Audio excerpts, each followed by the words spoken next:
Bismillahirrahmanirrahim. Distinguished guests, participants, ladies and gentlemen, we're back for the afternoon session, Quantifying the Unquantifiable. Ladies and gentlemen, welcome back. And we are here to deliberate on a method that somehow seems impossible. Now, many individuals and organizations have attempted to put a figure behind abstractions that relate to the well-being of individuals and societies.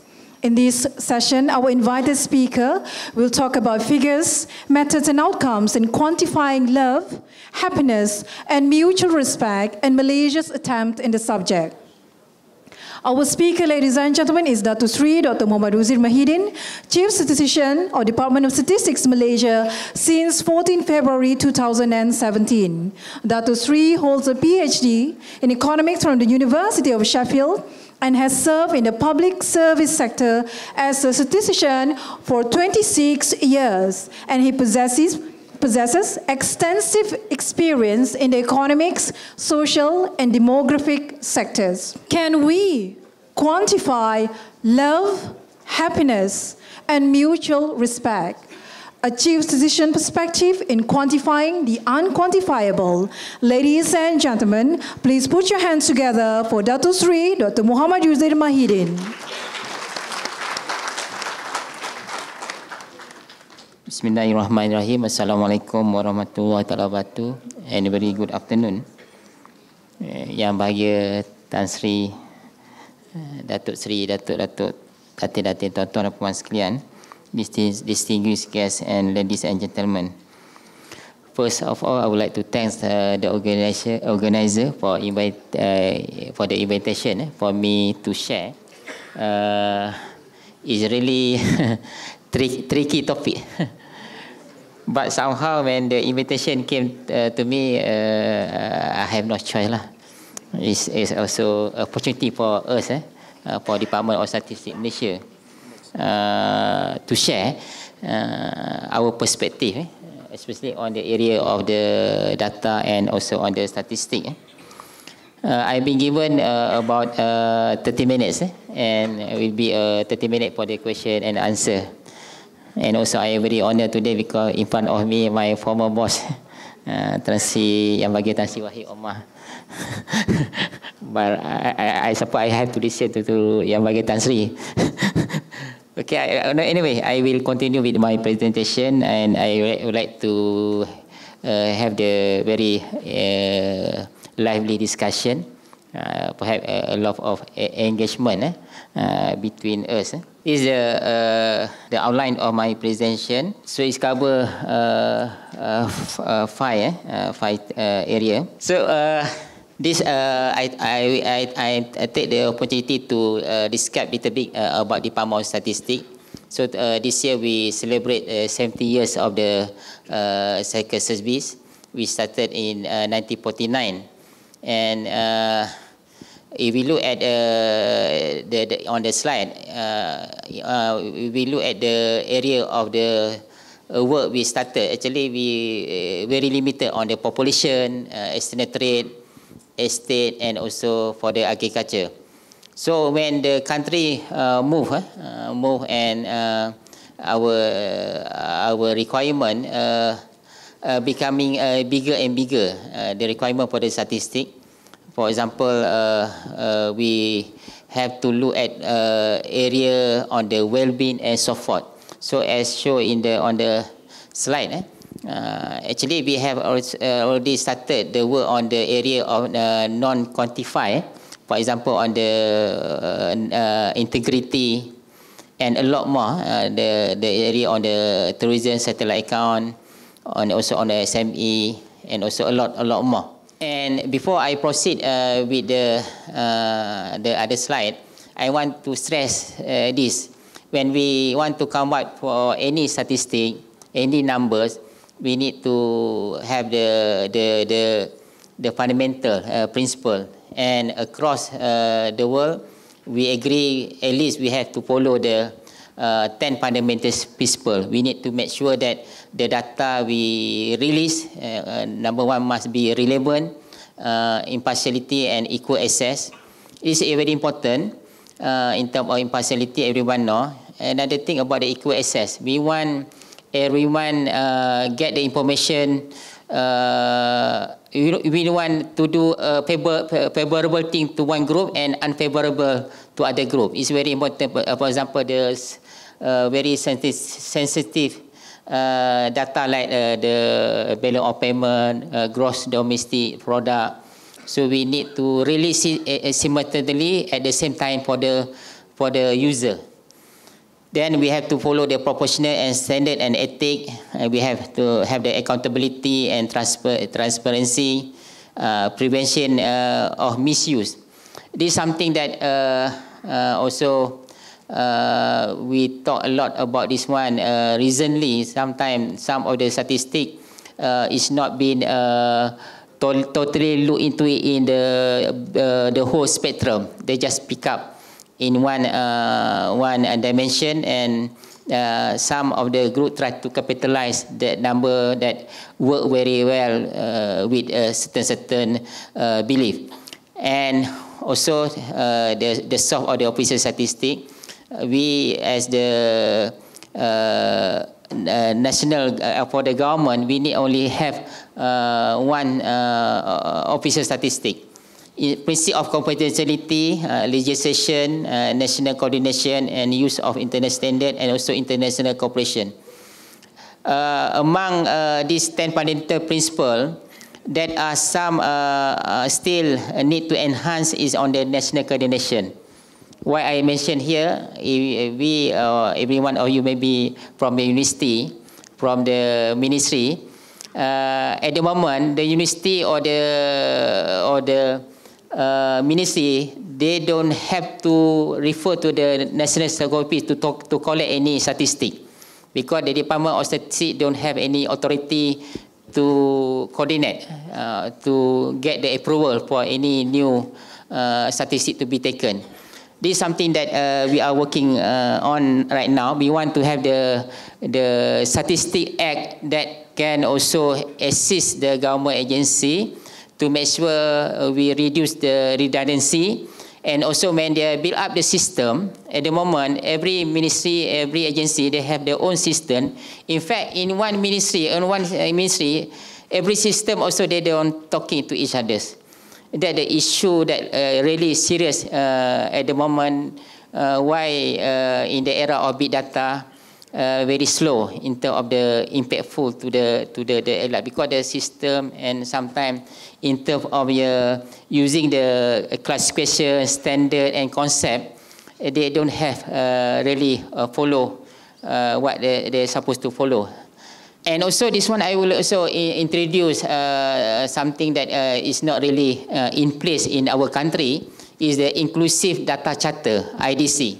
But in the international level, we already started discuss on this, where when we have this charter, whoever involved in the statistic of data collection, they have to look at what is the thing that they have to look into it. The key point here, we will have to make sure, whatever statistic we produce, whatever you want to measure the happiness and love and what so forth, we need to consider that everyone has to be heard, so no one is left behind. It's something that is already embedded in the SDG, and everybody count. So we don't want, when we talk about the growth, the happiness and so forth, is the one that are only dominant by certain group. So we have to have the commitment to ensure that no one is left behind in the pursuit and measurement of the social economic progress. And also, when we say about the everybody count, so we have to look at the quality, quantify, and the financing and ability and inclusive and distributed data. It's happened in the past when you want to produce some of the information, but because of lack of the financial, so the coverage, you just cover whatever that you have the mean only. That means you just scale down the size, and also maybe you're not able to tabulate the data at the more aggregate level, maybe just at the national level and so forth. is very important.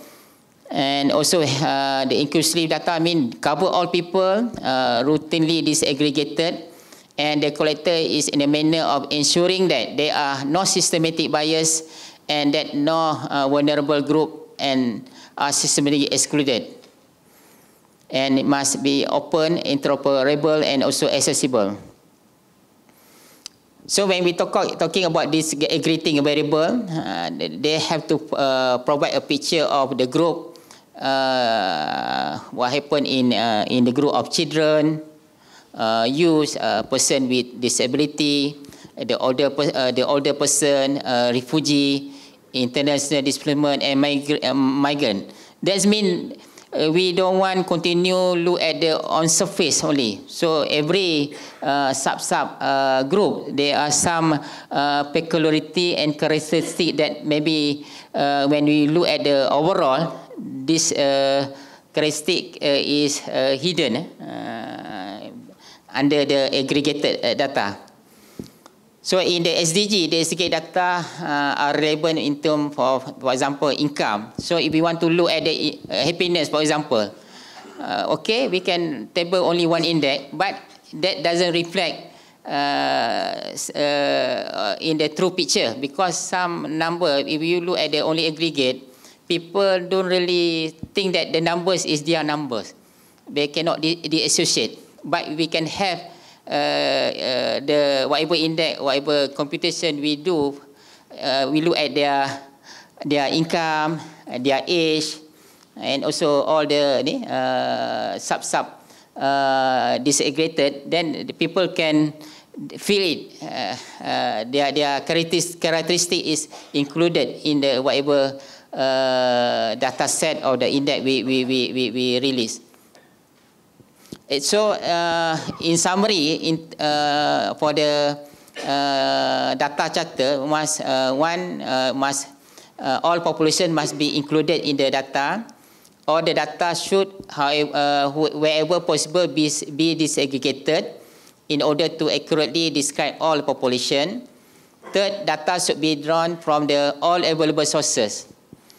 The issue, some of the agency or the ministry, when we ask about the data, some of the people working in that area, they just submit whatever the data that arrive at their system. So some of data may be not coming, but they say what they can do.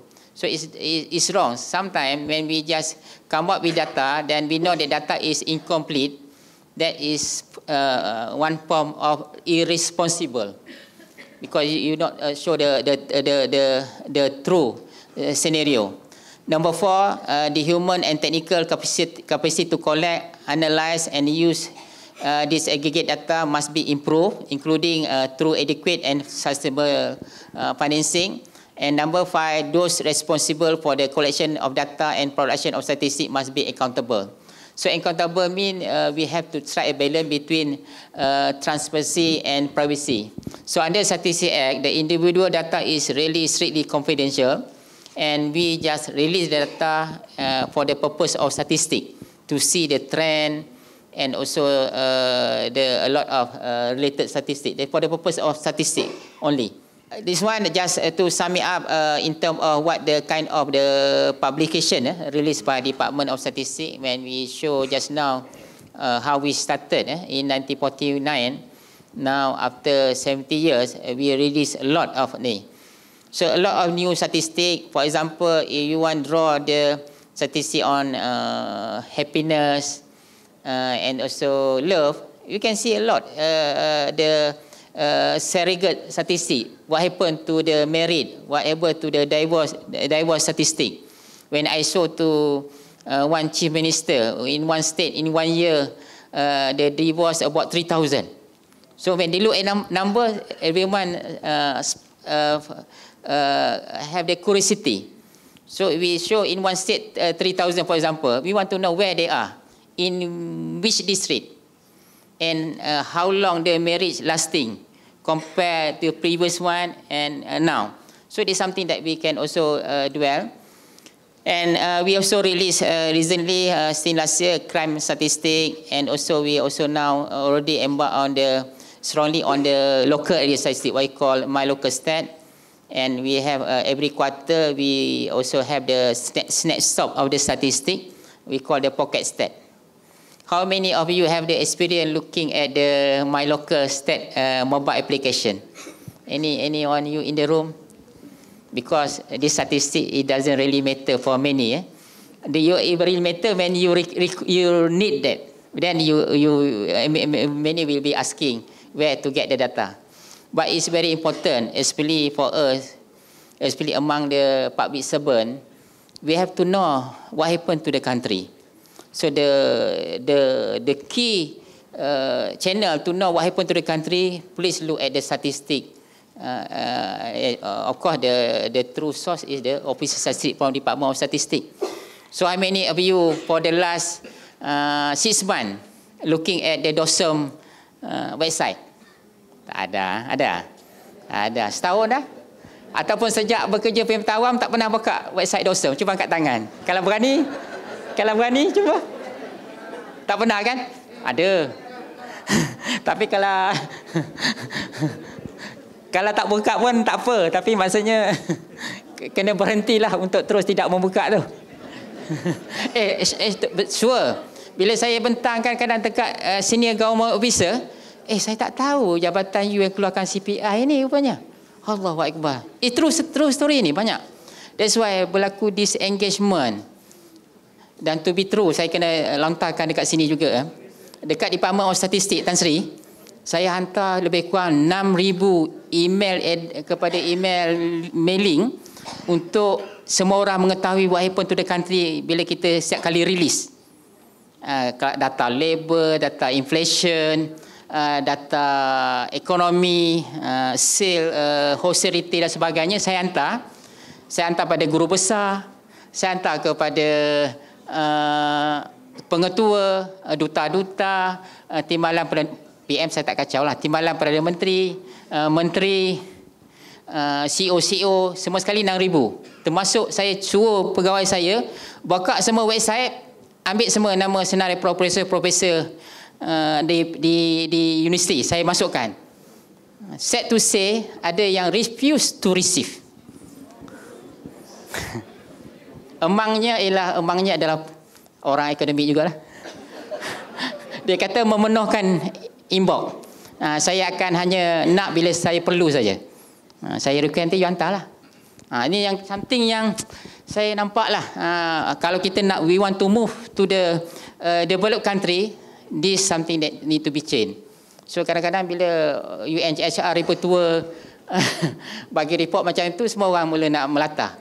Dia tak tengok what is actually measure, what is scenario kan.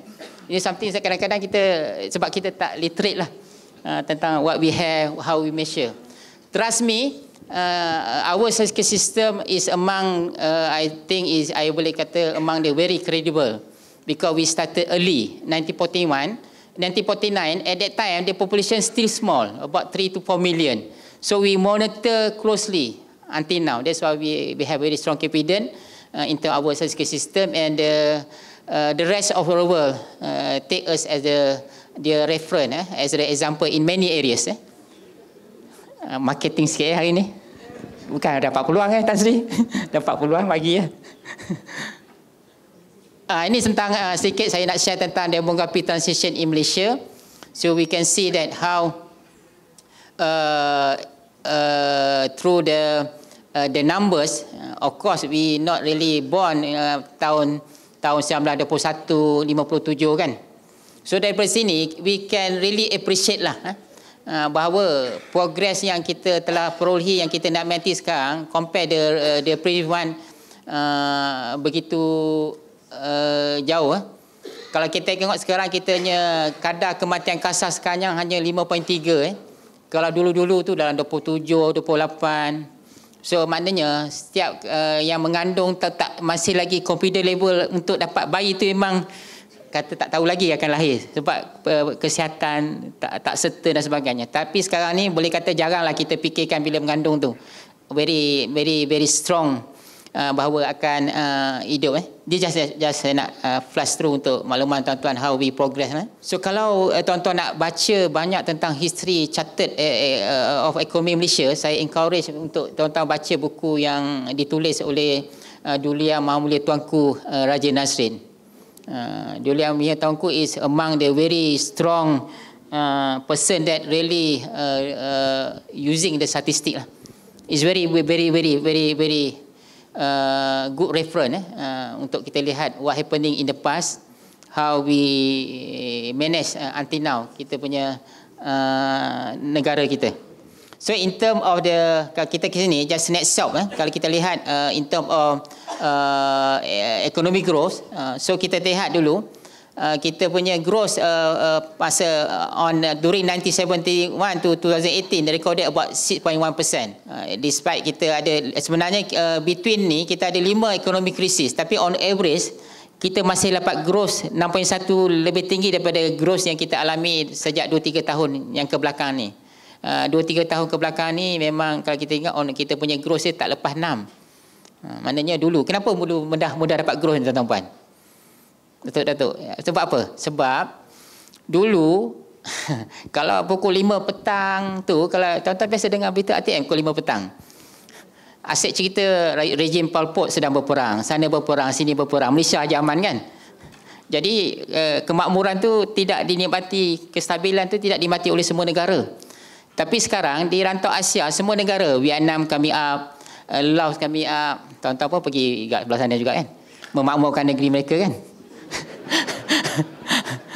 That's why sekarang the nak capai growth yang macam dulu very susah, dan kita punya ini pun dah kawasan-kawasan pertanian pun dah tidak very competing dan sebagainya. That's why kita punya growth sekarang untuk kehadapan dia tidak lagi berpaksi kepada tangible capital tau. Dia akan perlu berpaksi kepada innovation and creativity.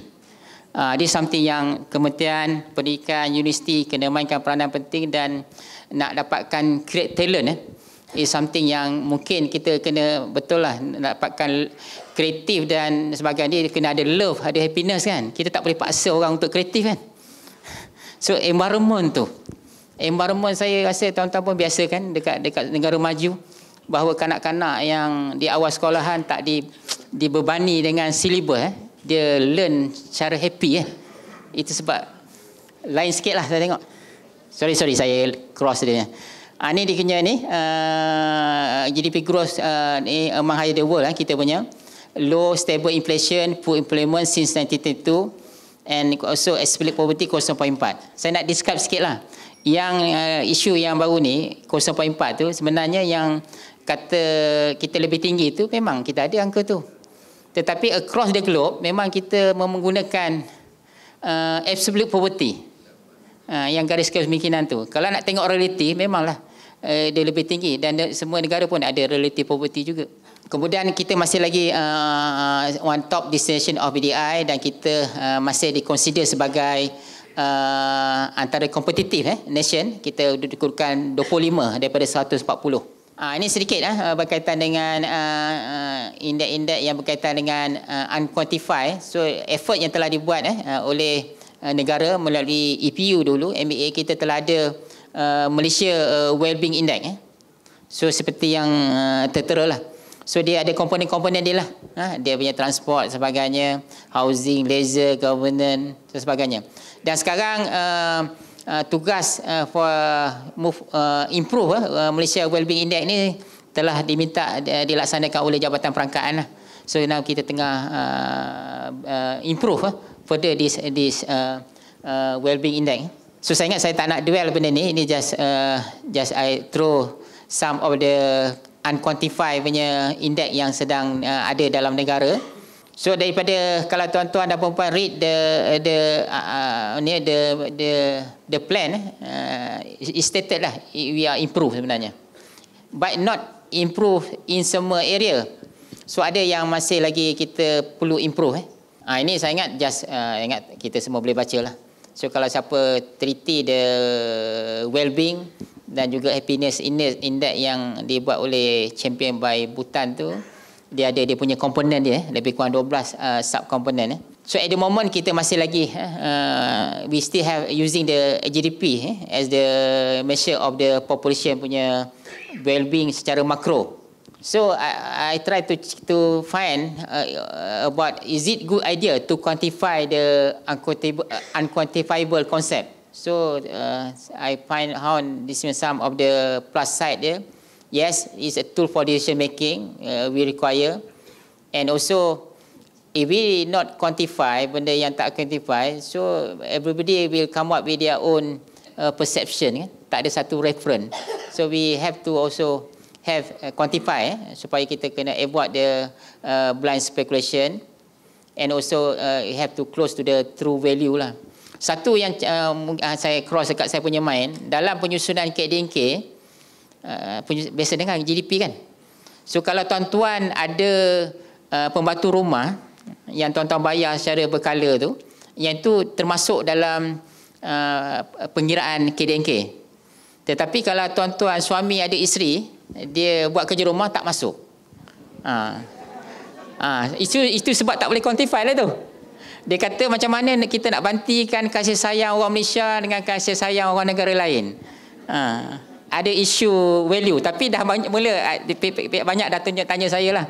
So can be review balik. Sebab kan kita dah mula bagi isteri yang tak bekerja RM50 lebih kurang. Itu macam mana ni? Tapi saya rasa itu belum lagi masuk dalam kategori labor force lagi lah. This something yang mungkin kita kena beyond pengiraan kita pada konvensional lah. Banyak sekarang trend yang ramai sampai ke pendidikan tinggi bukan untuk tujuan kerja, tetapi dia nak membangunkan keluarga supaya bila dia mendidik anak, dia punya keupayaan untuk mendidik. Maknanya mereka sebenarnya menjaga kita punya human capital kita. Ibu-ibu yang tak bekerja ni, kan? Memastikan anak-anak kita bila dia membesar tu, dia besar dalam penuh kasih sayang. Itu pun tak ada statistik juga tu. Bagaimana pembesaran anak-anak yang ibunya tak bekerja dengan pembesaran berbanding dengan anak-anak yang ibunya bekerja. Nak suruh saja statistik kira ke?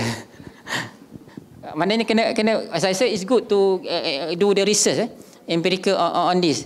Tapi just nak nyatakan buat masa ni yang tidak formally ada payslip tu memang tak masuk dalam pengiraan KDNK. Itu dia orang buat joke. Immediately kalau you kahwin dengan mate you akan meningkatkan GDP lah. Ada orang buat joke dekat pasal hanya mate baru masuk dalam pengiraan. Kalau ada ni tak jadi masuk minta maaf Tan Sri, dia mengantuk ni.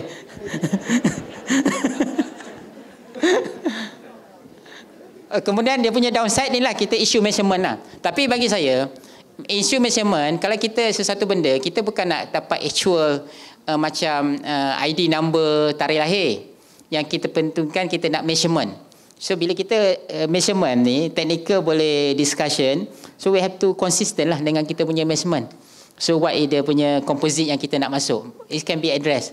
Overconfident, kemudian reducing the irreducible and ignoring the subject quality. Jadi dalam kita nak bina, nak ukur apa-apa pun, kita kena pegang lah tadi. Kalau boleh jangan, kadang-kadang banyak di kalangan kita, banyak mengukur dalam keadaan yang kita rasa boleh nampak baik. Itu yang bermasalah. Maknanya kat situ dah bias dah.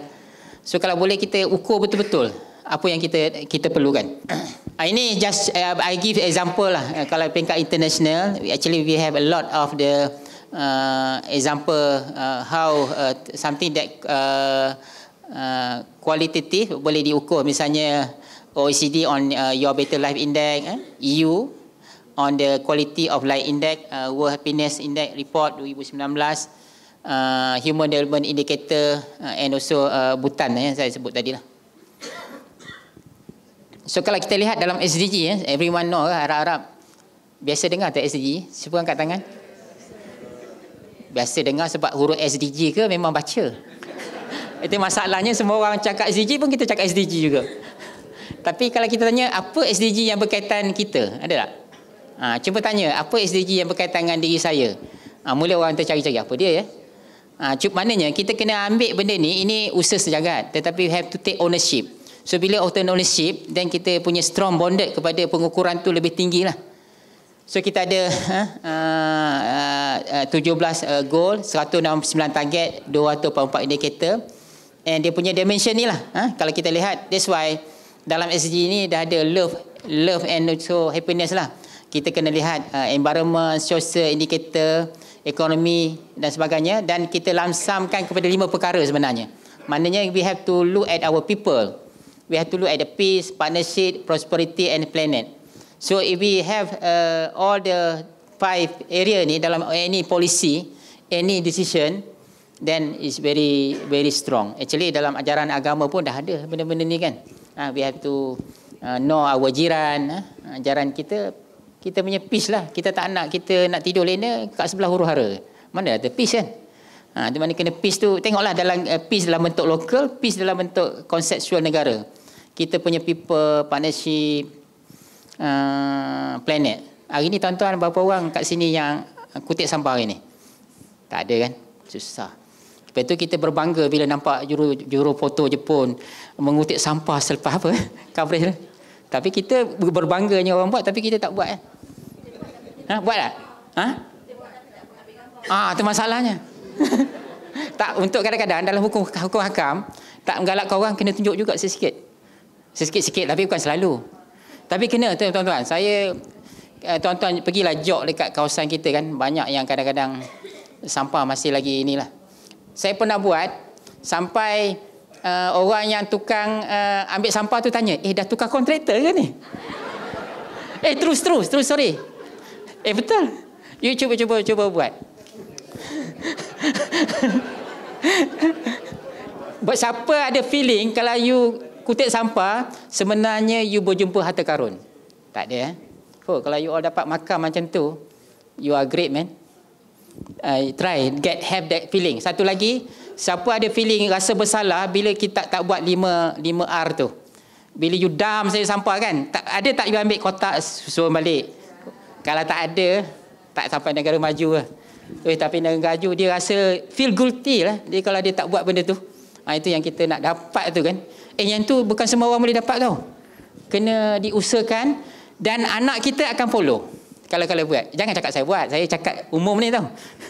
Kalau boleh dapat tu Tan Sri, memang you are memang inilah makhluk Allah yang tak perlu orang dendangkan lah. Maksudnya you know who you are kan.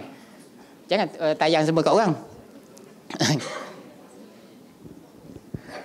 Okey, kita ada Malaysia Wellbeing Index. Wellbeing Index yang ini pun dia ada dalam ni, tuan-tuan boleh semak dia punya komponen. Banyaklah area yang diliputi, antaranya communication, education, income, distribution, transport and working life and so forth lah. Ni dia punya dia tunjuklah dia punya responden. I don't think I want to dwell on this. Kemudian dia bagi skor lah. Dia ada dia punya ni family relationship, family economy, health dan sebagainya. Okey. Ini satu lagi LPKN di bawah Kementerian Wanita, mereka juga di bawah JPA kita ada baru ni bekerjasama kita wujudkan kajian Psychological Wellness Index, indeks kesejahteraan psikologikal Malaysia. Ini satu perkara yang memang kita kena aware lah. When we move to negara yang maju tahap because every 24 hours attempt benda yang kita buat tu terlalu banyak tak semesti dulu kan. Dulu dalam basket aktiviti kita pendek je senarainya kan, tapi sekarang dia punya senarai panjang kan. Tu yang dulu kan, ingat tak dulu bila mak ayah kita kata pakcik kita meninggal kan, itu apa kita buat? Kita akan cepat-cepat pakai baju, pakai topi nak pergi kan. Sekarang cuba cakap dengan anak, pakcik meninggal, oh iya ke? Dia terus je main dengan komputer dia kan.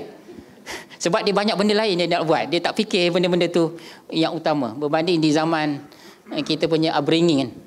Ini something yang kita nampak bahawa contoh kajian tentang indeks kesejahteraan psikologi Malaysia ni juga adalah perkara yang boleh melihat sejauh mana kita punya kesejahteraan, kita punya well-being. Ini Integrity Perception Index. We started 2007 dan yang terakhir kita buat pada tahun 2014 lah. Dia punya target domain dia adalah household, economy, organization dan juga government servant lah. So dalam konteks jabatan, sebenarnya kita ada juga inisiatif apa dipanggil Big Data Project. So kita boleh ada mengukur unquantified menggunakan big data, using the unstructured data. We also get the feedback on the public, on the statistic released by Department of Statistics. So we engage and we ada dia punya proses untuk kita capture reaction the people to the statistic released by the department.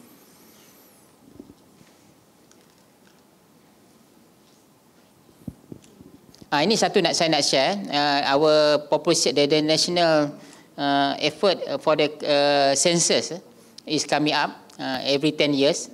So the coming one is next year. So during this time around, kita nak fokus on well-being lah. So dulu-dulu the peer one kita tak ada soalan-soalan yang macam ni. So now we already included now dalam proses percubaan. Jadi kalau tuan-tuan nanti, tuan kena jadi promoter lah kepada banci percubaan kali ni. Tuan-tuan akan nampak soalannya berjela-jela. Dulu kita hanya tanya ciri-ciri rumah, ciri-ciri bahan, ciri demografi saja. Yang ni kita tak tanya. Jadi bila kita nak tanya soalan ni, dia kena panjang sikit. So kita tanya tentang health facility, cost medical expenses and so forth. Kemudian dia punya distance access to basic facility. Kita tanya jauh ke tidak daripada sekolah dan sebagainya kan. Ini akan mempengaruhi. Kemudian level of crime, sama ada dia ada rasa selamat ke tak selamat. Kemudian in term of social relation, kita tanya how open dia interact with their neighbor. Kemudian kita tanya juga berapa kali dalam satu keluarga makan sekali. Nak tengok dia punya social institusi keluarga, family. Satu lagi distance of house to workplace. Negara maju pun Malaysia ni lah untuk sebahagian daripada well-being kita punya people. Ramai yang banyak mana orang Malaysia buang masa berjam-jam dekat highway, kat jalan raya kan. So semua orang ada number tapi tak tahu apa yang sebenar. So kita nak take the opportunity di census. Census we go one by one every house. We nak dapat maklumat yang soft ni. Kemudian active lifestyle, kita nak tengok berapa ramai orang tak pernah exercise, berapa frequent. Dekat sini kita boleh get ready lah berapa belanja kesihatan yang kita akan tanggung. Kalau masih lagi ramai yang ni, saya tengok Putrajaya cantik, indah, tapi yang jogging orang sama je. Tak tahulah bila orang lain akan mimpi indah di tepi tasik. Orang yang sama je, Tan Sri. Ini kita tengoklah active lifestyle. Tapi good thing among youngsters sekarang ramai very active. That's why activity outdoor sekarang laris. Tentang garbage collection on the services, and also on kita fokus on the senior citizen, on the condition, activity, source income and location of children, how dia punya overall punya ni. So all this question it is not lah kata directly akan jadi sebahagian daripada pengukuran. Maknanya when we want nak tahu sama orang tu happy tak happy, love tak love, kita tak boleh tanya macam tu. So kita kena tanya melalui indirect lah. Maknanya anak you kita hantar sekolah berapa jauh. For sure lah kalau dia kata saya kena travel keluar awal pagi, hantar anak sampai 40 minit baru sampai. Tak payah tanya lah, memang tak happy. Itu contohnya. Jadi berapa ramai rakyat Malaysia yang hantar anak dia hanya lebih kurang 10 minit saja. Itu kita tahulah yang bawah 10 minit semua happy lah kan. Tak payah nak tanya. Maknanya you tak perlu semua tanya daripada mulut dia tau. What dia punya kind of facility jauh daripada jarak kerja, kat situ kita boleh tahu kan. Mana dia factual tu dia tak boleh tipu lah. Apa you nak lagi kan? Rumah apa ni orang kata rumah ni kerja depan tangga rumah kan. Mestilah happy kan. Maknanya itu salah satu komponen yang utama yang kita boleh derive lah daripada data-data yang ada dan kita boleh pick up. Habis kot. So kalau kita nak ni about habis dah. You want to quantify love, happiness and mutual respect, actually it's possible to measure. And also we need to have the methodology methodology needed on the domain, target and how account can be used. And of course we need the enabler lah. Maknanya zaman sekarang when we want to compute ataupun keluarkan satu perkara, we have to look at the kaedah lah teknologi. And also put the potency of big data. Misalnya dalam akaun FB masing-masing kan, kita boleh tampak kan cara dia menulis tu, dia happy ke tak happy kan. Boleh tahu kalau banyak perkataan love yang tu, happy lah tu. Kalau banyak kan perkataan negatif tu, kita kira kan, kita buatlah dia punya algoritma dia. Itu banyak negatif lah. Kemudian kalau dia share banyak makan, tempat makan tu kan, itu antara tunjuk happy lah. Tapi kalau dia share kerja menimbun-nimbun tu, itu tanda-tanda lah. Agensi mana yang dia punya anggota kerajaannya, FB-nya banyak tunjuk workload kerja menimbun-nimbun. Itu boleh tahu lah. Yang mana overwork kan. Kemudian need to be the evidence based making mesti berdasarkan data, measurable, and of course we need to have the literacy lah. Literacy supaya kita tahu the importance of statistik. Okay, terima kasih. So kita ada about 20 minit kalau tuan-tuan ingin bertanya, dan sebenarnya saya pun nak nak dapat input daripada tuan-tuan. Maknanya kalau tuan-tuan boleh tanya, bagi input pada kami, we can improve further lah. Jadi itu saya make a point to engage in every opportunity. Kalau ada jemputan macam ni, terutama tuan-tuan adalah people yang really background dari segi education dan sebagainya, yang boleh memberi pandangan pandangan yang konstruktif lah. Okay, terima kasih. Thank you very much, Datuk Sri. Using the Slido just now, we do have one very relevant question. I'd like to read the question for you. It's actually also shown on the slide there. How far has the big data been implemented in quantifying the unquantifiable related to the well-being of individuals and societies?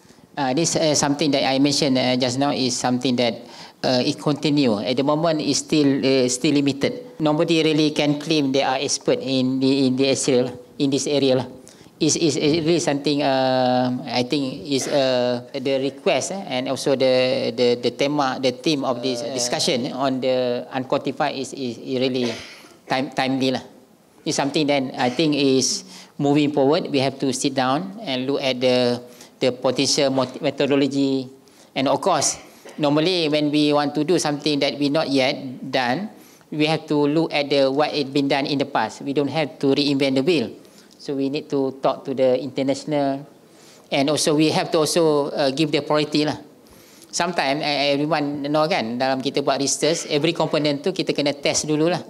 What is suitable with our culture. Contohnya dalam SDG kan, dia tanya tentang apa yang bersunat semua tu kan. Itu saya kata tak relevan dengan kita. So mana kita kena check reference daripada apa yang telah dibuat terdahulu, dan kita boleh we can do it lah. We can do it.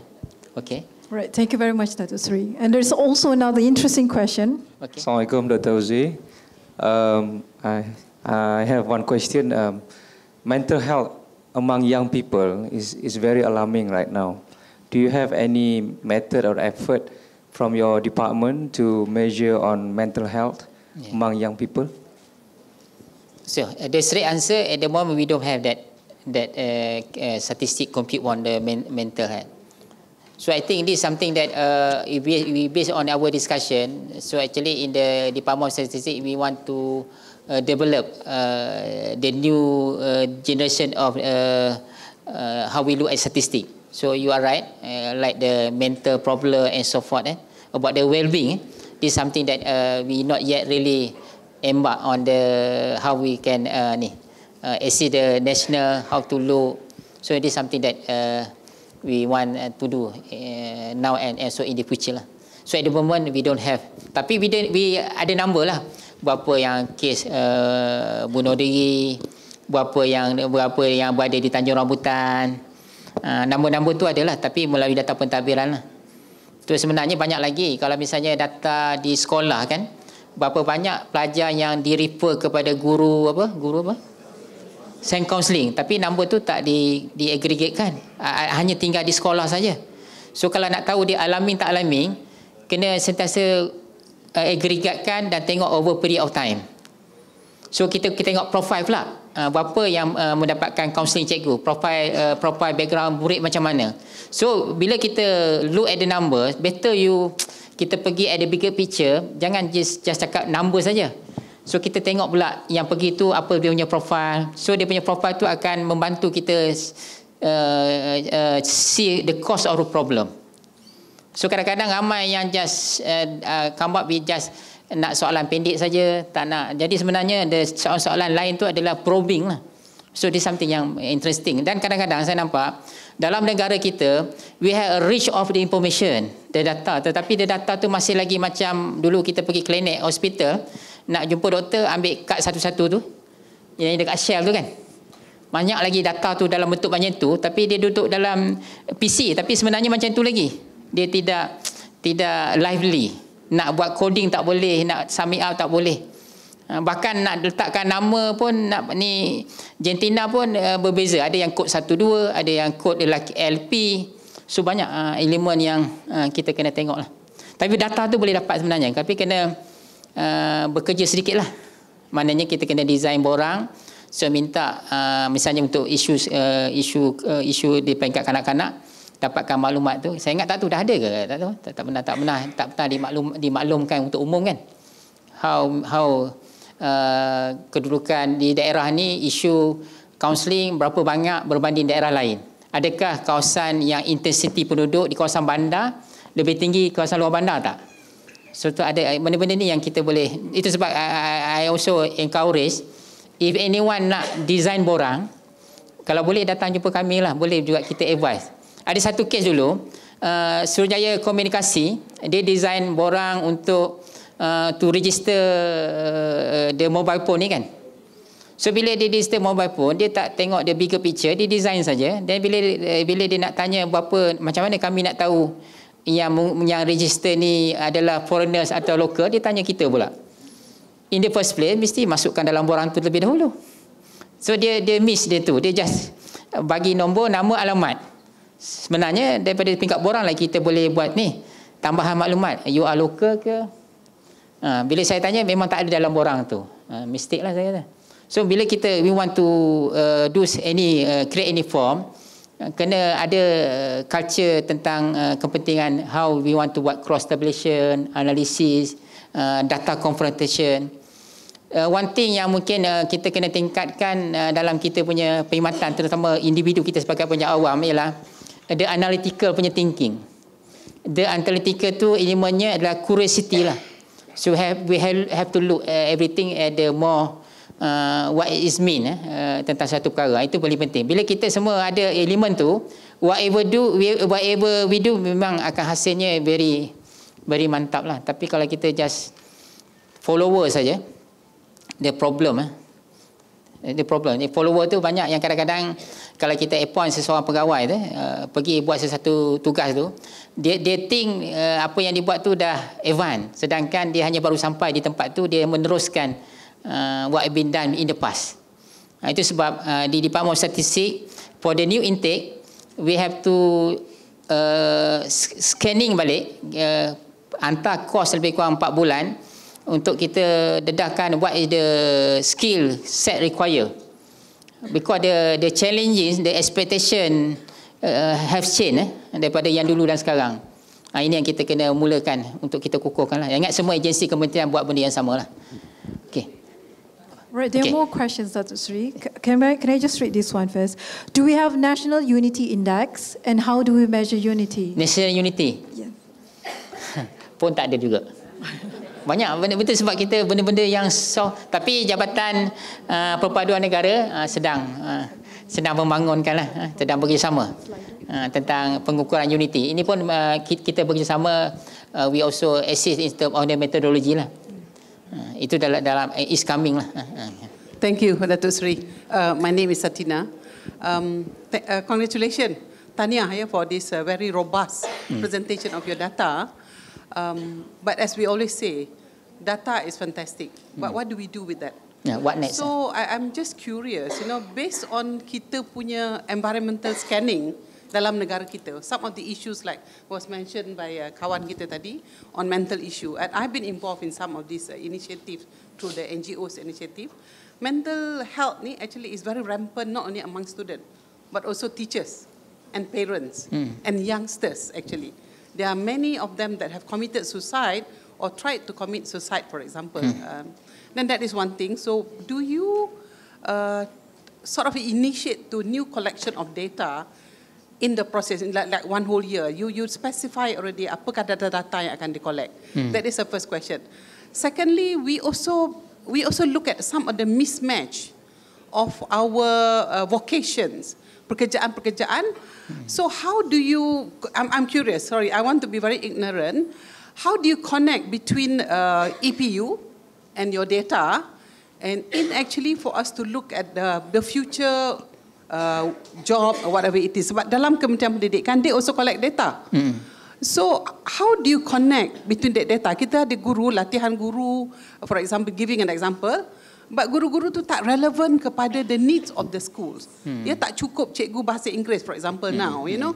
So how do we solve this problem kalau kita ada data, one department, the other one ada another data dari kementerian, but they tak kahwin. Tak kahwin. There is no engagement, there is no marriage, you know. If you can enlighten me, thank you. Thank you. Actually, it's highly grateful. Kalau semua orang mempunyai question yang sama, then we can move together lah. So I really encourage everyone have this kind of curiosity. So kita nak, kalau boleh sekarang ni the sharing information is really big issue in this country. So everyone, contohnya kan, dalam Microstat, I talk to one agency to for us come on board to put their data in the local area punya dashboard. They somehow still reluctant. They want to know. They want people feel uncomfortable with the number. Contohnya apa isu drug di kawasan tu, apa bilangan, so far banyak isu sosial lah. So benda-benda ni memang satu isu dari segi utamanya dia punya barrier dia is sharing. So back to the specific question tadi yang berkaitan dengan mismatch dan sebagainya. This is something that I think the government is looking into it. Then of course, with the interconnected world, the challenges of every country now, they very fast. The technology change very fast dan sebagainya. Tapi saya nampak the trust, kalau kita nak survive in any changes, yang paling penting nilai-nilai inovasi, creativity and entrepreneurship. So kalau tiga trust tu ada, you can go in anywhere. Dan saya tengok for example, kalau you ada bidang yang you memang master dalam analytical dan sebagainya, you boleh pergi di mana-mana pun perkara-perkara ni. Jadi tetapi kalau subjek-subjek yang tertentu, yang limited, misalnya designer, maknanya bidang-bidang yang very specialist tu, kadang-kadang pengukuran how much is needed by the country tu, kadang-kadang the numbers tu kena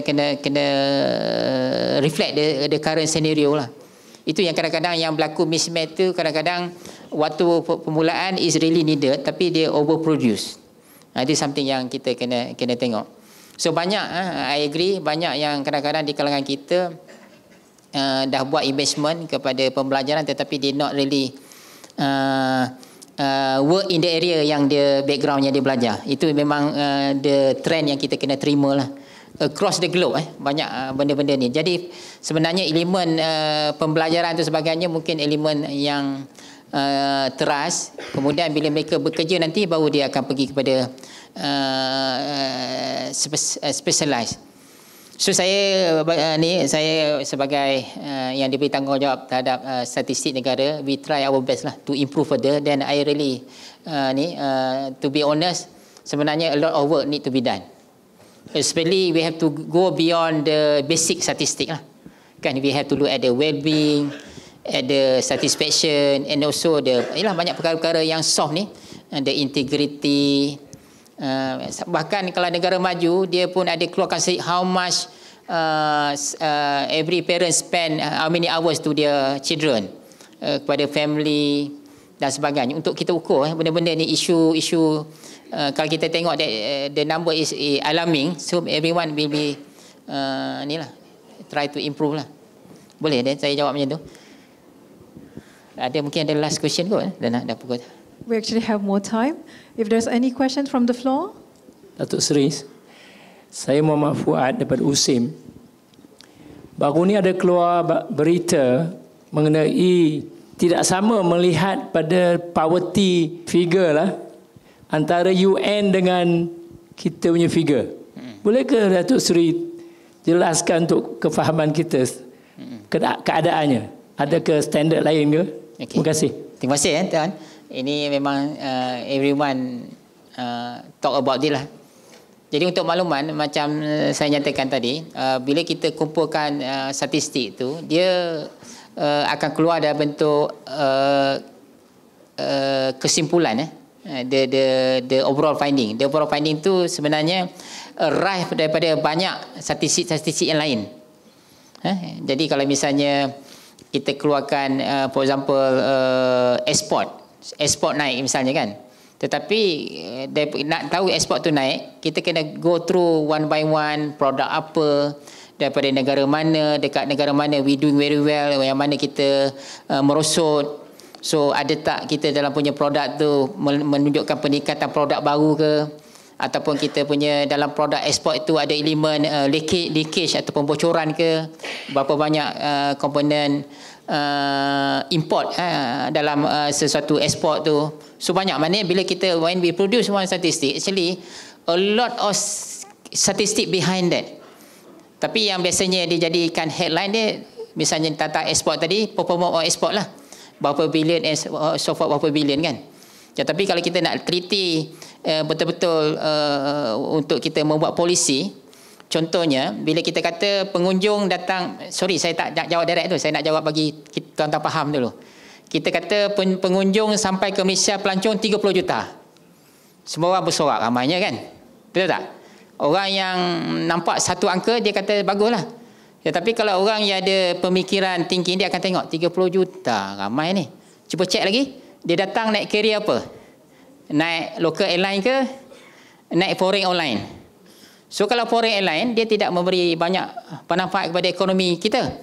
Kemudian 30 juta pula, dia beli barang apa? Dia pergi pasar raya dia, pasar raya kita banyak barang import ke barang lokal? Kalau banyak barang-barang import, jadi bocoran juga. Nampak tak? Maknanya one number sebenarnya banyak perkara-perkara yang kita tengok. So balik soalan tadi, sebenarnya bila kita buat pengukuran poverty, we follow the international best practice standard. One of the number yang kita keluarkan tu absolute poverty tadilah. Absolute poverty iaitu yang kita tentukan untuk seseorang tu boleh hidup dengan sejumlah pendapatan. Dan jumlah pendapatan tu kita mengambil kira keperluan yang diperlukanlah, bukan untuk yang terlalu tinggi, lebih pada necessity kita tak. Maknanya kita absolute poverty. So berdasarkan statistik we release since 1970 sampai now, kita buat ukuran. So sekarang ni kita dapati 0.4 tu Malaysia. Tetapi kalau kita lihat tengok daerah, sebenarnya tak ramai yang pick up statistiknya, tapi kita dah release statistik sampai peringkat daerah. Setengah-setengah daerah di Sabah dan Sarawak ada yang 12% pun kemiskinan tu. Tapi overall Malaysia is 0.4. Tetapi kalau kita slice dia data tu, banyak lagi setengah-setengah daerah yang miskin. Bila kosong tu bukan bermaksud kosong tau. Dia ada 0.00. Itu satu. Kemudian ada lagi satu pengukuran relative poverty. Relative poverty kita pun keluarkan juga. Yang mana kita ambil half daripada median. Yang itu bila kita tengok relative poverty, kita tengok jumlahnya lebih kurang 15 hingga 16%. Juga ada. Kemudian kita ada lagi pengukuran-pengukuran lain lah, multiple dimension poverty dan sebagainya.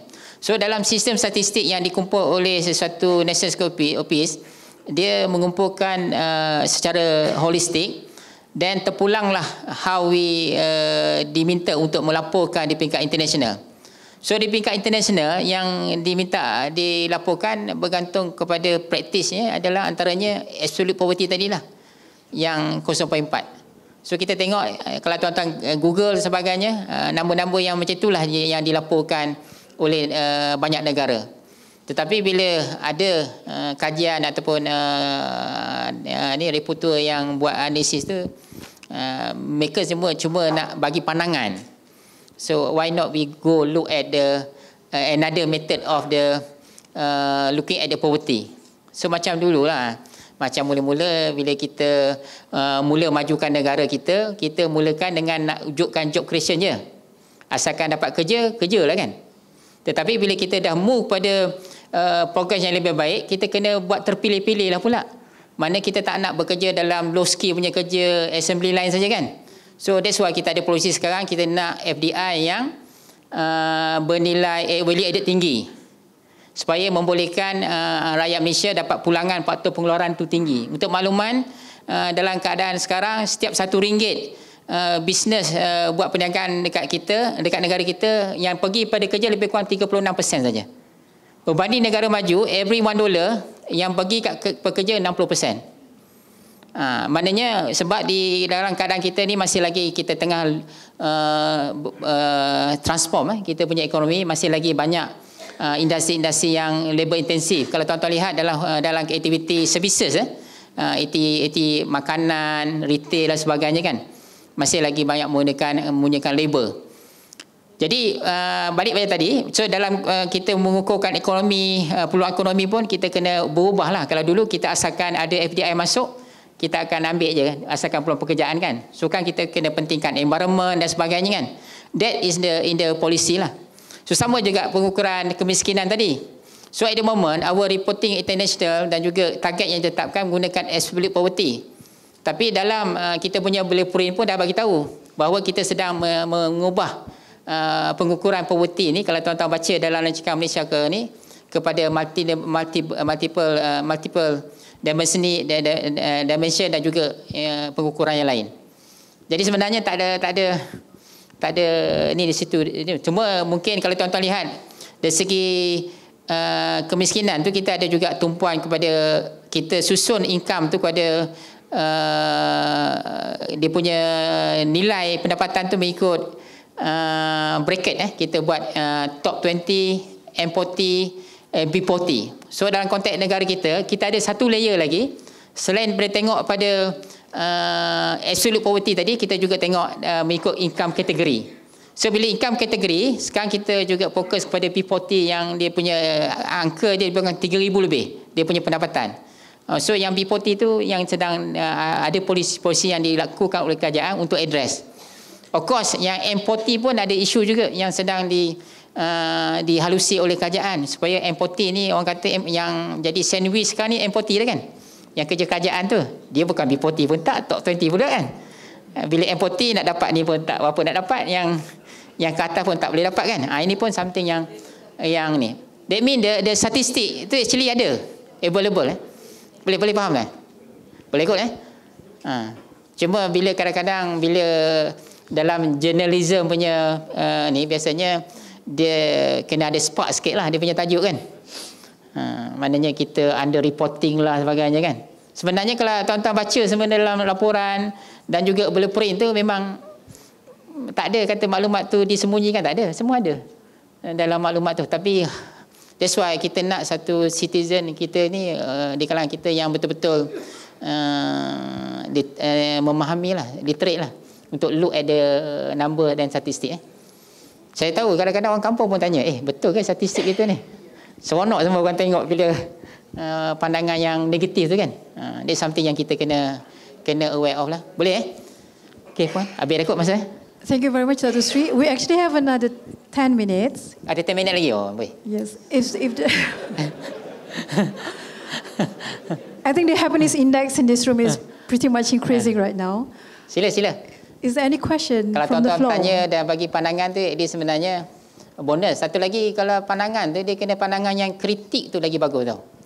Dia pandangan yang berkasih sayang semua baik-baiknya dah biasa. Dia kena bagi pandangan yang mengancam sikit lah. Jadi you have to this tu ni, kenapa jadi ini baru wake up kan. Macam kita punya upbringing dululah kan. Kalau cikgu kita tak suruh kita paksa kita kan, masa tu kita marah kan. Masa kita dah jadi orang, kita cakap terima kasih lah cikgu kan, sebab pastikan kita belajar kan. Ada soalan ni? Following what you said just now, I think the narrative is very important. Narrative very important. Macam mana kita nak explain dalam konteks layman language supaya rakyat kita boleh faham. Otherwise kalau kita tengok figure ni, saya pun pening kepala kalau tengok banyak-banyak kan. Even though we are all educated, but I think it is very good for them to be given this narrative understanding. Macam propaganda yang bukannya political propaganda. Okay. Thank you. Okay, terima kasih lah. Itu sebab terima kasih ni saya nak panggil Tan Sri ke Datuk saya. Tan Sri. Jadi ini something yang memang from Mr. Tan Sri Wahid pun kita discuss about ni, penting for us to bring kefahaman statistik tu ke dalam negara kita. Bahkan kalau saya tanya saya, kita nak jadi statistik ni as the second language. Tak biar cakap banyak-banyak, just look at the numbers, what is the past, apa sekarang, apa projek ke belakang. Full stop. Mana perbincangan dipendekkan dengan adanya statistik kalau boleh. Tapi nak sampai ke tahap tu is not easy lah. So antara step yang kita dah buat mulai 2 tahun lepas, kita telah wujudkan satu peringkat nasional, kita wujudkan Hari Statistik Negara setiap 20 Oktober. Dan kita dapati pengisian dia masih lagi lacking lah. So sekarang kita nak kemaskan pengisian Hari Statistik Negara supaya kesedaran statistik tu dapat dikukuhkan. Mana yang penting sekarang ni communication. Jadi sebenarnya saya ada berbincang sebagainya. Sebenarnya ramai juga di kalangan kita yang unfortunate yang di luar bandar tu tak tahu pun ada tempat untuk dapat bantuan. Dia tak tahu pun ada e-kasir dan sebagainya. Mana isu sekarang ni adalah isu communication ni kan ni. Communication. Ada dasar-dasar yang memang untuk kebajikan tu tak dapat sampai kepada rakyat marhaen ataupun kebanyakan orang kebanyakan. Ini something yang ni. Tapi salah satu yang salahnya kita jugalah. Saya tanya, saya pun tala juga, saya punya anggota. Cuba kita tengok kita punya social media. You all punya FB. Orang lain upload gambar makan, kita punya awal pun asyik upload gambar makan juga. Jarang kita mengupload dalam social media tu tentang dasar kerajaan. Dasar misalnya KDHP kata cek harga dulu sebelum pergi pasar. Ada upload dekat you all punya FB? Tak ada punya. Mana kita tidak bersama-sama untuk memperkemahkan. Bahkan dengan staf saya, Tan Sri tahu lah, bila keluar release saya, KP berpuluh-puluh WhatsAppkan stat alert kepada semua orang. Tapi anggota saya kadang-kadang buat, kadang tak buat. Saya check kat Twitter kan. Oh, saya ada 3,000 anggota, tapi retweet lebih kurang 100 pun tak sampai. Mana the sense of proud kita punya kerja, kepentingan statistik, dan juga kita sebagai public service. Sorry lah, jangan marah saya pula. KP ni melampau kan, kata kat kita pula. As the senior public service, saya pun nampak di kalangan kita, kalau nak jadi developed country punya public servant, the role of kita bersama-sama dalam take the opportunity on the social media ni is really masih lacking lah. Masih lacking. Maknanya cara kita bersosial media sama juga dengan cara masyarakat umum bersosial media. Tak ada beza. Sepatutnya kita ada public servant, kita kena banyak keluarkan tentang picture dasar-dasar. Sesekali, kalau tak dapat hari-hari, seminggu sekali cukup lah. Kita ditanya nanti tuan-tuan. So what you do with your social media? Macam mana kita memperkasakan masyarakat untuk di award daripada just hearsay kan? So benda ni memang kita akan ni, dan kita pun telah banyak effort sedang berjalan. Kita pergi buat, kita sedang buat klinik statistik sekarang ni. Dan kadang-kadang kalau tuan-tuan tengok kadang program awam macam John Suo heboh kan. Kalau tuan-tuan tengok Jabatan Perangkaan, jangan pula you kata galak apa hal perangkaan ni. Itu antara approach yang kita buat berbagai-bagai lah. Dan kita juga ada membantu pengulu sekarang ni. Kita akan sedang membangunkan sistem dengan satu negeri, membangunkan sistem maklumat yang mana pengulu boleh gunakan kepakaran statistik itu untuk dia melihat senario. Dan kita sedang bekerjasama dengan beberapa daerah untuk kita menstatistikkan pengurusan di daerah. Dan saya selalu nyatakan, kalau kita di setiap daerah ada jurutera daerah dan sebagainya kan, bilalah nak masa ada statistician daerah ni yang boleh membantu perancangan yang tepat dan sebagainya, boleh nampak angka ni. Dulu kita sibuk infra kan, lubang mana, bangunan mana, itu engineer lah. Tetapi sekarang kita perlukan yang soft tu, yang mana kita boleh rigorously dia punya maklumat tu kita punya gold mine tau. Tetapi kalau tak ada value creation, maklumat tu hanya tinggal maklumat saja. Tetapi kalau you ada statistician yang bagus, use that information yang ada tu, connect the dot tu, is really powerful tool. Dan apa yang sedang kita usahakan, tuan-tuan perasan ke tak perasan ya? Bila kita keluarkan My Local Stat, dia sebenarnya akan melihat memperihalkan performance setiap daerah. So bila orang tahu performance setiap daerah, you boleh banding dengan daerah lain. Kita sebagai pembayar cukai kat situ, there will be pressure masing-masing daerah to do better. Kita akan keluarkan berapa pengangguran kat situ, berapa kos hidup dan sebagainya. So masing-masing have to do much better. Maknanya masing-masing dengan statistik sebenarnya dia akan mempukulkan citizenship punya participation. Ini satu benda yang penting. Dengan statistik sebenarnya dia jadi satu alat untuk mengukuhkan pendemokrasian dan juga mengukuhkan kekuatan kita punya, yalah, maknanya kita tidak diswing oleh emotional punya ni, tetapi kita berasaskan factual dan juga ni lah. Sebab statistik dia tak boleh tipu, tuan-tuan. Pasifik dia ada statistik ni adalah bentuk gerakan tangible, dia ada juga dalam pergerakan barangan. Dia ada 4 kuadran tu. Dia 4 kuadran, dia ada equilibrium. Jadi kita boleh lihat benda tu kalau tak ada equilibrium tu ada benda yang tak kena kan. Contohnya kalau kita kata ekonominya bagus sebagainya, so we have to check on the unemployment. So kita tengok kita punya trade dan sebagainya. The statistik tu kalau kita punya statistik yang komprehensif, dia boleh reinforce each other lah. Maknanya is something tak kena ni. So how you gauge, how you measure. So yang isu sekarang ni yang mungkin yang banyak kita nak perbincangkan tadi, isu-isu yang well-being, happiness tu, benda-benda yang soft tu, yang itu yang masih kita lacking. Betul, saya akui. Yang ni kita perlu do a lot of effort lah how to measure. Tapi tuan-tuan esok nanti kalau timbul soalan yang macam-macam ni, jangan tak nak jawab. Banyak tuan-tuan. Oh, akan jawab Oh, soalan. Okey. Ingatkan nak jawab. Okey, sila. Saya Rokia daripada UKM.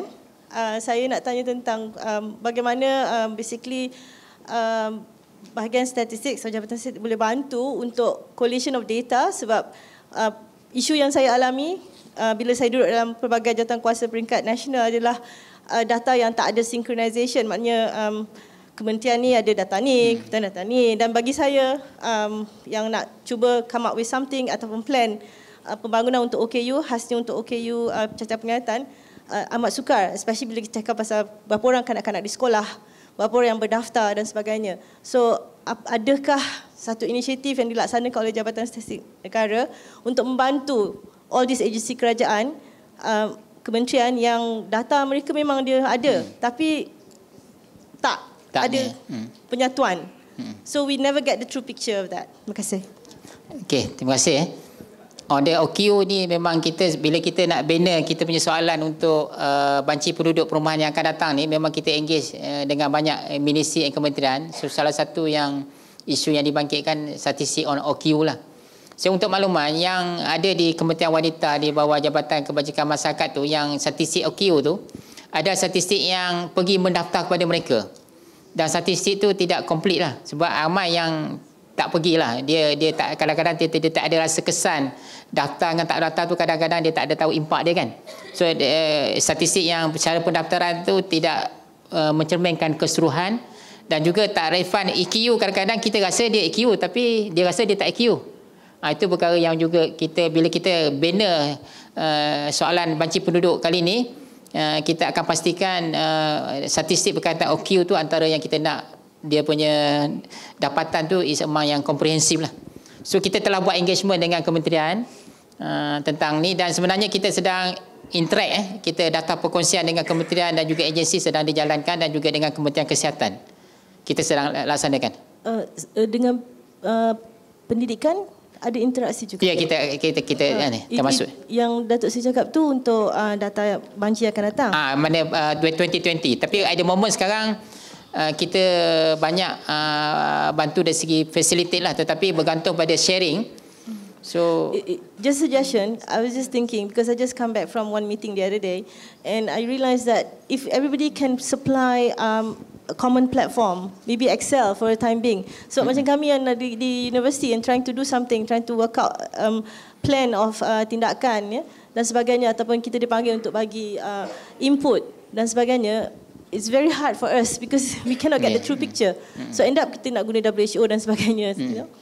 Itu cadangan saya lah. Mungkin Excel format so everybody can share, and then lepas tu boleh with big data boleh summarize that, something like that. Yeah. In the meantime, while waiting for the 2020 punya data. Okay. Yeah. Thank you very much. Okay, we take the interim measure. Mungkin kita akan look at our punya discussion on the technical. Actually di dalam jabatan banyak jawatan kuasa teknikal. Antaranya jawatan teknikal on the specific on the data social and also on the small area statistic. So it is something yang kita akan put in on the discussion. Right, thank you very much. Saya ucapkan terima kasih lah. Ada satu lagi. Assalamualaikum warahmatullahi wabarakatuh. Datuk Seri, minta maaf, hopefully last soalan. Saya Irham daripada USM. Macam yang Datuk Seri kata tadi, kita ada banyak data tapi it's a segmented, lepas tu dia tak properly jive in, tak ada integration apa semua kan. And then ada inisiatif daripada Mampu, which is they call it open government data. And then ada tak collaboration antara Jabatan Statistik dengan yang open data dengan Mampu tadi? And then does it help in getting the real value of the data? Okay. Terima kasih. So terima kasih. So another question yang very I really happy to hear this question. This is something yang memang everyone aware. We have a drive by our government to share about the data, and Mampu telah diberi tanggungjawab. It's been given the responsible to provide the infrastructure for the open data. So at the moment, every agency are encouraged to share the data, put up dekat Mampu punya platform, dan termasuk Department of Statistik jugalah. Kita pun masukkan data dekat platform Mampu. Tetapi kita telah sedang berbincang untuk kita enhance lagi di bawah digital government punya inisiatif. Cuma satu yang saya nampak lah antara kelemahan at the moment, banyak data-data yang di-share di situ, role untuk kita validate data dari segi updating dan sebagainya, yang itu kita kena improve lah. So banyak data-data kadang-kadang bila diminta asking for every agency hantar 20, 30, dia ada punya KPI dia. So every agency just submit dia punya data without look at the meaning of the data lah, the consistency dan sebagainya. This is something yang isu yang saya katakan selalu saya dalam mesyuarat saya panggil data traffic.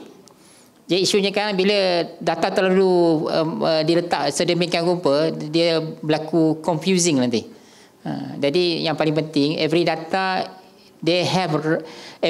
saya dia punya word, every data have the right to exist kalau ada explanation lah. Dia kena ada metadata. Dan saya dah semak kebanyakan agensi atau kementerian, data-data yang ada tu dia tidak ada seperti di sistem statistik di Department Statistik ini, dia tak ada satu framework yang jelas dari segi standard, konsep, definisi. Jadi I've also been minta untuk semak banyak perkara lah. Jadi untuk makluman, kadang-kadang data tu duduk di agensi tu mungkin tidak nampak alarming. Tetapi bila dia poolkan together, dia jadi macam nampak ada yang tak berapa konsisten, yang menyebabkan confusing. Kadang-kadang maklumlah, kadang-kadang adalah elemen yang kadang-kadang shortcut kan. Kalau kita kat kementerian, sebab kita bukan National Secretary Office, dia proses rigorously untuk keluarkan sesuatu datangkan tu, tak ada proses yang panjang. Kalau di Department Statistik, dia punya manual operation dia panjang. Dia ada validate, dia punya cycle of error dan sebagainya kan. So di kementerian agensi dia tak ada proses tersebut. So ini yang kita nampak. Bahkan to certain extent, kita yang kena pointed out kan, data ni macam terlalu volatile ni sebab apa? Bila kita tanya sebab apa, dia jawab, itu je yang kita dapat. Ada satu kisah kita happy tunjuk kita punya enrollment dekat negara luar jatuh. Mana? Dia kata kenapa? Sebab ini yang kita dapat daripada sistem pendidikan kita. Lepas tu kita tanya, apa yang berlaku dalam sistem pendidikan kita? Yang sekolah agama macam mana? Yang homeschooling macam mana? Jadi kalau kita just follow yang satu tu saja, jadi nampak jatuh lah. Tapi sebenarnya ada pendidikan alternatif yang maksudnya bila kita nak laporkan, kita kena tengok juga data-data lain yang perlu kita combinekan. So baru ni kita dapat result lah tentang kita punya enrollment yang mainstream tu nampak merosot sikit. Sebenarnya dia dah pergi kepada sekolah agama yang bukan bawah jurisdiction kementerian kan, yang homeschooling dan sebagainya. So kita kena buat kaedah statistik lah untuk ni konsistenkan balik. Sebab bila kita hantar data ke luar negara, dia kena comparable kan. Jadi tanggungjawab negara untuk pastikan data tu represent the actual portray the actual scenario lah. Okey, saya ingat. Tapi saya minta lah tuan-tuan kerjasama lah dengan open data. Ramai kementerian agensi yang bila diminta share dengan open data, saya dipaham tu bertolak-tolak. Sebab ramai yang tak berani nak luluskan. Sebab saya tahu kadang-kadang di kementerian dia tidak ada personnel yang all the time tengok data kan. Dia tengok data itu one of the dia punya ni, dan dia pun keep changing kadang-kadang. So bila tengok data time series, dia baru sampai kat situ. Dia untuk tengok data pun dia sendiri pun takut tengok data ni macam mana. Tak berapa inilah. Kita nampak tak ada benda yang perlu ditengok balik lah. Saya jangka. Yang paling penting kalau kita nak buat sharing data, saya nampak kenapa Singapura dia punya sistem dia memang data pentadbiran, government punya image record dia really utilize. Dia memang very strong dekat situ. Tetapi di peringkat kita we need to improve lah. Dan saya rasa lah di kalangan kita have to open our heart lah. Kalau kita rasa ada yang terdata terdahulu, ada yang misleading, patut dibetulkan, kita betulkan lah. Why we nak buying time, tak apalah kita biarkan dululah, biar orang lain take charge nanti kan. Itu yang masalah. So antara yang saya nampak, antara sharing information ni agak slow, sebab kita kena revisit balik data yang kita telah ada di agensi kementerian sebelum kita open kepada public. Misalnya kan, kalau data-data pentadbiran, setengah-setengah data tu di peringkat negeri ataupun nasional cantik, tetapi bila tengok data daerah dah mula dah. Bila tanya dekat negeri kenapa macam tu, I tak tengok benda ni, I tengok negeri je. So every daerah come up with dia punya perception masing-masing dalam dia mengeluarkan data tu. So bila kita combine kan dah lebih daripada populasi kadang-kadang. Setang-setang satu production tu. Ini something yang kita kena tengok sama-sama lah. A lot of work lah sebenarnya kalau kita nak improve. Boleh tuan-tuan Wan? Macam penat dengar ceramah Chief Statistician pun penat, nak buat lagi penat kot. So saya ingat terima kasih. Ya, Tan Sri, saya duk tunggu Tan Sri tanya ni. Whether you have complete data of kedudukan asnaf in every state. Well, I wouldn't go for all the state, for example, for Perak. Because our idea, we have a blueprint. The idea of a blueprint is that we want to convert from the receivers of zakat to the payers of zakat. So in order to do that, we have to have a good data on this one. Do you have that? At the moment tentang asnaf. How do I get that? At the moment asnaf dan hal perkahwinan sebagainya masih dekat negeri. At the moment kita tengah settle dulu tentang perkahwinan perceraian yang kita release publication. So in another area yang kita akan work out lah Tan Sri. It can be done sebenarnya. Easily can be done. It can be done, but we like to have it very fast. The fast tu kadang-kadang the readiness kadang-kadang ada satu negeri untuk dapatkan jumlah perkahwinan perceraian pun kita kena hantar kita punya pegawai untuk key in kadang-kadang. The data is not really in the readily readable format tu kadang-kadang. Itu yang jadi masalah. Itu yang kita tengah ada hindrance kadang timing tu kita run tak tahu kita kalau boleh bila kita tengok data kalau nak yesterday kan. It's something Tan Sri yang kita kena work out lah. If I want to do at the moment belum. I want to get that, who do I approach at the state level? At the moment I have to, kita boleh communicate Tan Sri. How kita ni. Mungkin kalau data tu tidak Tan Sri nak dia punya spesifik lah, bukannya I want to know the scenario by people so that we want to address the problem to enhance the exchange value of the asnaf. Once the exchange value goes up, they'll get out of that asnaf intulah. Cuma dari segi statistik ni Tan Sri, just to make known, kami dan juga statistik Indonesia pernah buat kesilapan. Kami memang tidak dibenarkan untuk mendedahkan every particular individu by name. Itu sebab masa kita wujudkan e-kasir dulu, mula kemungkinan potensi itu dia nak suruh DOSM di Perpajakan menjadi center untuk pendaftaran, tetapi bila kita tengok kita punya statistik act tidak membenarkan untuk kita menjadi channel untuk mengeluarkan data individu, kerana itu akan menyebabkan trust of people terhadap dia punya secret, trade secret sebagainya compromise. So data individu memang kita tak boleh disclose lah, walaupun kita ada, tetapi kita boleh keluarkan dalam bentuk statistik. Statistik berapa yang penerima asnaf di kalangan orang tua, berapa yang muda, berapa single mother. Yang itu tidak isu. Tetapi kalau nak namakan, kita nak buat panel analisis, si A dulu miskin, selepas 5 tahun dia miskin lagi tak?